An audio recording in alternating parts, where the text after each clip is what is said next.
Yeah. Thing I meant to say is keep the mic close to your mouth because we get noise. So keep it close. Emil, welcome to this crazy little shred truck podcast studio. I'm glad you're here. It's like the Shake Shack.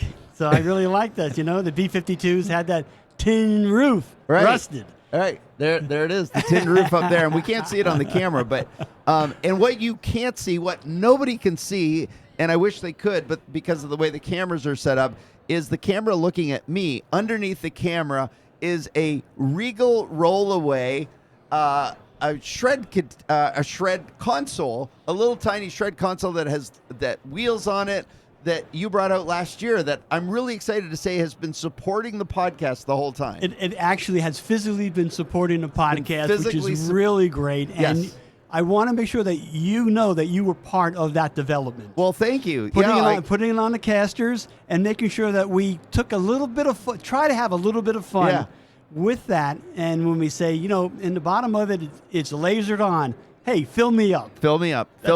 So, we've just started down a path, but if somebody never has been to a conference before and doesn't know who you are, tell me who you are, your company, what you do. Give us the whole spiel. Well, we're American Container Equipment and Supplies. The name is derived from, I'm a service-disabled, veteran-owned small business. So I was in the service overseas. You know, when you're in wartime, you're wounded. When you're in civilian time or not, you're injured. So I was injured in training exercises. So I'm a service-disabled veteran. My first job was in advertising. Then I went on to Coca-Cola.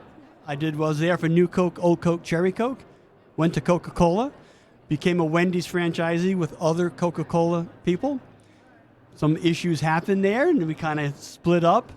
And we were looking at getting back into Wendy's and decided to buy this business from a friend. So we've been in the shredding business for about 14 years. It's family-owned, Claire and I. Claire was a super-duper salesperson for IBM.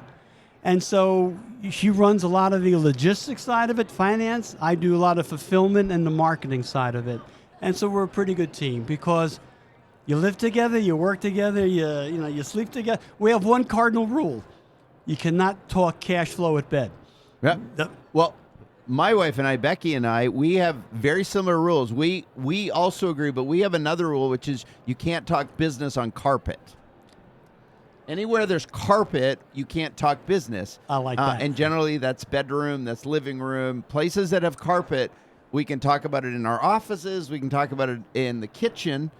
But as soon as you go into carpet, we can't talk about it. So it's a lovely rule for married partners. It keeps things delineated, which is really important. So. Yes. So tell us a little bit about your lineup, your product set. So when you bought the company 15 years ago, you said? What were you building at that point? What were you selling? And what has been the evolution of your product line? Our flagship product is the Regal Ergo cabinet. The one with the handles, flat top. And we never apologize for our quality. We're always going to be a little premium priced, but we have the quality, and we like to say this is the last console you need to buy because it's going to just last forever for you. So it's recognized by customers as rated #1, and they tell us that. So that's the good part about it. So our flagship, and we've built the product line off of that. So our standard is 35-inch. We've expanded the product line to 27, 24. Last year we came out with the Regal Rollaway, the little mini that's that rolls under your desk, and so you can use that as a seat, in a hard time, and the operators don't have to worry about a technician putting their head below someone's desk who might be sitting in a chair, and avoid any type of situations. And this year we also have prototyped and showing at the show. A very good reception is the e-Regal. So it will house and securely house e-products, hard drives, disks, even small computers that you can put in there. So if you can't go through the small slot in the front, the top opens up with 2 gas pistons. Oh, nice. Put it in. Everything resides in a reinforced plastic insert, which we make also, which we patented. So we have a patented plastic insert. Funny story, we were at the factory looking at it, And Claire goes, there we go again, shipping air, all these containers. And so our daughter's with us, and she goes, why don't we just put hinges on it? So we went back, we put hinges on it. We can ship it flat, it can recollapse for space. And so we patented it, and my daughter says, you going to pay me for the patent, Dad? And I said, Emily, I put you through college. That's your payment. We paid for you to give us that idea. To come up with that idea. Yes. So thank you for the idea. Thank you. That's delightful. Yeah. So you've been now in the industry a long time. You have a premium product. What are some of the things you're seeing emerge? Because the industry is always evolving and changing. What are some of the emergent things that you're seeing from your unique seat in the industry? What do you see happening? I'm seeing people are looking for quality. They want to make price can be almost like a ground floor, but they want the quality because they don't want to have to replace product. Plus, they want the great presentation at the onset.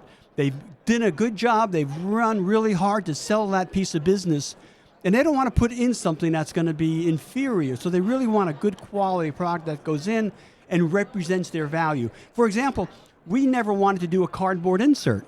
It doesn't represent the quality presentation that Aces is, and that's why we've stayed with the plastic inserts. We could do cardboard? Absolutely, we could do cardboard, but we've staked out a position, and that's how we're going to defend it, and that's what we're going to do. Someone wants something a little bit less expensive. Hey, there are two good competitors, a lot of respect for them, and they probably have what you need. But when you want something a little bit different, come to us, and we'll defend the quality. So you have been at this for a while, and this conference, I've known you for years and years, and we see each other at these conferences every year. What are you feeling about what's happening at the conference this year?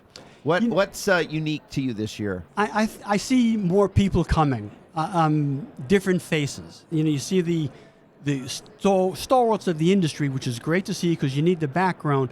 But I'm seeing some other people coming in, and we need more of that. We need more people to come in who are shredding out in the industry, but they're coming in maybe for the first time or second time to this, and it's a great conversation with them, and you're helping to educate them, which is really good. And I think based on that, we need to keep working to try and get more vendors here to get a bigger scorecard as far as what is offered and how to go about it. So one of the things that's been interesting to me in just my conversation, just being in the trade show area here, I don't know, it feels like there's some interesting good energy. Like I feel a little bit of it's almost like you said, there's new people coming in. Yep. But I sense energy, a sense of energy. Are you seeing that as people stop by your booth? Are you seeing some I don't know, just sort of renewed hope about this industry? Yeah, no, we are, and I think what you have to get them engaged. Yeah. You really have to get them engaged, and with one of our new products, the top opens and closes with cast. So we're able to open it and slam it. We're able to make noise. We're able to take one of the rollaways with the caches and roll it at them or spin it around. So there's an engagement and there's a participation that goes on. Everyone can give out a T-shirt or Frisbee or something, and we're giving out stuff too. Right, Believe me, we're giving out stuff. Yeah. But you want to engage them and engage them with a smile. So you say, hey, this is what we're doing, and we're having a good time. We're having fun, and we're still at it. And we might not have a new product every year, but we take a step back, we think, and then we come back forward, and we come as hard as we can. And we really like this little new product that we got too. So we're playing with that. Yeah, that's great. That's great. When you are thinking about the future, right? So, let's say we have a crystal ball and you look up 5 years, and obviously this industry depends on growth and evolution and development and those kind of things. What do you see in your long range planning as you sort of strategically plan for your business, but also the industry? Do you have any insights as to where this is all going? I think we need to be realistic of the e-recycling side of it. Okay. So we all have to have something that is convenient for e-recycling in order to make sure we're participating in that. I think people are going to realize that maybe casters should be on everything. And that's going to wreak havoc with my SKUs and my inventory. But, we got to take a step back. How we can make it easier. The thing about having something on casters, and I'm really bringing you down the funnel here, is that the driver might not find it in the same place next week. Right. That's the bugaboo about that. So it could roll someplace else. Right. But I think we need to make sure that we understand from the customer side the convenience of it, and also the material changing, which would be some of the e-recycling. You like to say is the pig through the python. Where are we on that now? But I think we're kind of like in the porcupine in the python now, and it's getting sticky, and it's getting a little bit. You can't take can't make too many flops. Yeah. Because cash is hard to come by. Yeah. Well, to me, my sense is that this industry over time has started to lean, like you said, towards ITAD, towards that part. And it's traditional in the respects of paper shredding and stuff, but this lean towards ITAD is showing up in the conversations that are happening in the hallways in terms of watching traditional shredders add e-waste related services to their mix, not just hard drive shredding, but the extended parts of that. Yep. And then look at the what the classrooms or the sessions are about, and you see ITAD much more heavily. Over the last 5 years, we've really seen that. So the evolution of the industry seems to be heading that direction. Paper, I don't know, there's still lots of paper out there, but it doesn't feel like it's going higher. It's kind of peaked in terms of what I've heard. But yeah, it's a really interesting industry to be a part of right And there. when we first got into it, I read a Morgan Stanley review, and they said 60% of paper is not properly handled. And so that meant a lot of organic growth. So that was, 14, 15 years ago. Yeah. I'm sure that has narrowed down, but there's still a lot of organic growth. There's still opportunities for people who are not handling paper properly. Right. So paper's never, the phrase paper's never going to go away, and it's not.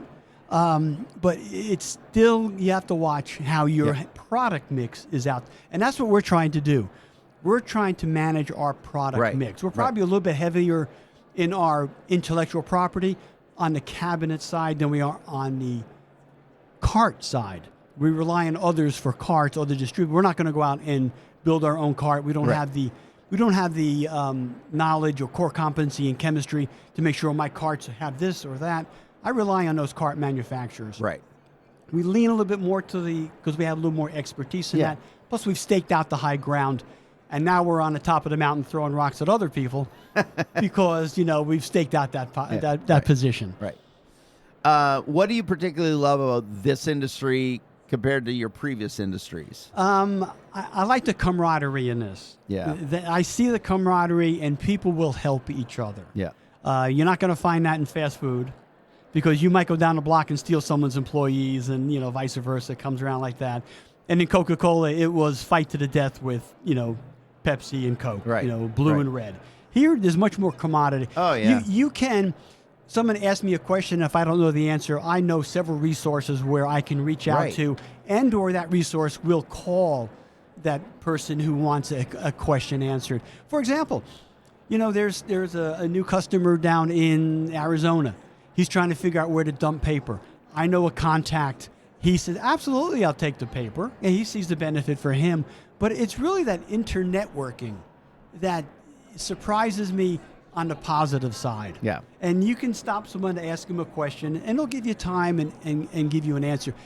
The people we bought the company from 14, 15 years ago, we still keep them involved. Oh, cool. We still ask Jim and Nancy, hey, this is what we're facing. What do you think?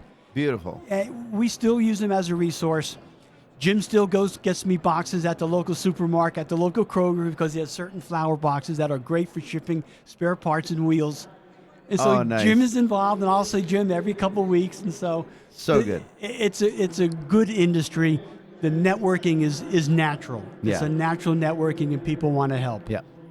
Well, Emil, you are the king of positivity and energetic, just kindness. And so I want to say thank you for all you do for the industry. Thank you for being a leading light for helping so many people, and for providing the Regal rollaway to the Shred Truck Studio for iSigma on air this week. And really appreciate you and continued success in your life and business. It's great to be part of the podcast infrastructure. Delightful. Thank you again. I appreciate the relationship.